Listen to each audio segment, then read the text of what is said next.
Ceux qui l'ont croisé ce soir-là garderont le souvenir d'une étrange procession.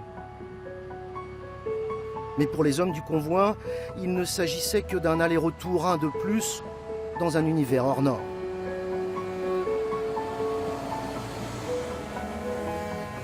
Le voyage a commencé ici, au bord du Rhin,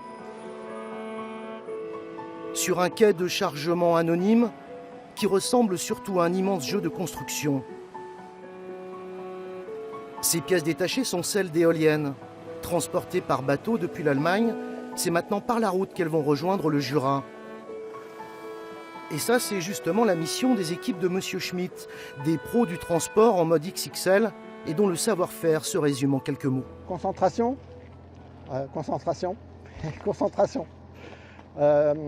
Surtout garder son calme parce que ça va très doucement, il faut être très patient.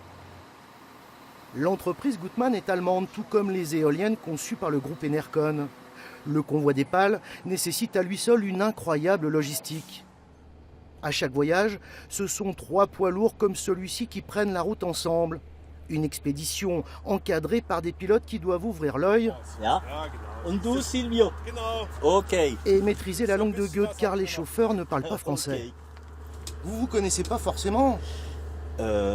Si, en l'occurrence, je connais les 3 là. C'est important de se connaître un peu quand même sur un convoi comme ça. Bien sûr, ça permet l'échange est plus facile et les manœuvres beaucoup plus rapides et précises. Pour escorter le convoi, il y a des motards, des véhicules pilotes, mais aussi les forces de l'ordre, devenues indispensables en zone urbaine. Alors, ce sont des convois exceptionnels, de par leur nom, et nous sommes ici pour assurer la sécurité lors des déplacements, puisque nous allons commettre des infractions au code de la route. Et afin de sécuriser ce transport, la police nationale assure le déplacement. Vous êtes tous calés sur l'itinéraire ? Quelques minutes avant le départ, il y a un dernier briefing. D'accord. Donc tout ce qu'on va faire, c'est qu'on va ouvrir. À 20h, le convoi démarre enfin. Et dès la sortie de la zone portuaire, cela commence par une marche arrière sur plus d'1 kilomètre.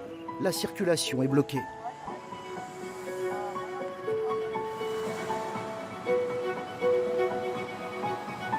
À 30 puis 40 km/h, la colonne semble trouver sa vitesse de croisière.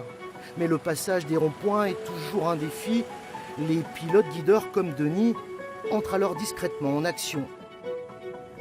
Avec un petit boîtier, c'est lui qui commande en fait les roues arrière du camion qui le précède. Il Faut pas abîmer les pales d'éoliennes là. Faut rien abîmer. Faut rien abîmer du tout.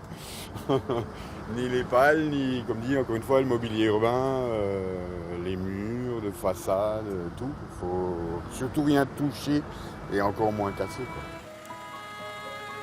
Le convoi quitte enfin Strasbourg. C'était la première étape d'un voyage qui va durer près de 24 heures.